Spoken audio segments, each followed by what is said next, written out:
لکھا ہے کوئی بزرگ تھے تو پانی میں روٹی ڈبو ڈبو کے نہ کھا رہے تھے، تو ایک فقیر آ گیا اور اس نے آ کے نہ ان بزرگوں سے جو پانی میں روٹی بھگو کے کھا رہے تھے منگا کچھ۔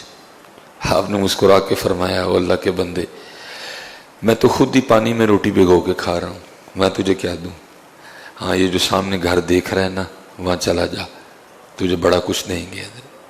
اب وہ فقیر چلا گیا، اس نے صدا لگائی، ہے کو اللہ کے نام پہ دینے والا، اور دروازے پہ دستک دی، آگے سے دروازہ کھلا، اس کو اس کی سوچ سے بھی زیادہ دیا گیا۔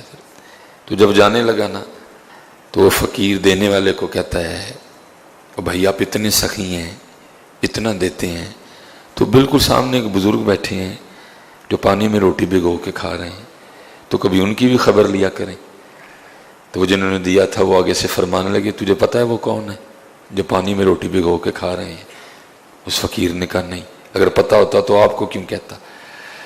تو ان کو بتایا گیا کہ وہ حضرت مولا مشکل کشا ہیں، وہ شیر خدا ہیں، وہ مولا مرتضیٰ ہیں، وہ حیدر کرار ہیں، وہ داماد رسول ہیں، وہ حضرت سیدنا علی المرتضیٰ ہیں، اور جس گھر سے تجھے عطا ہوا ہے نا یہ گھر بھی انہی کا ہی ہے۔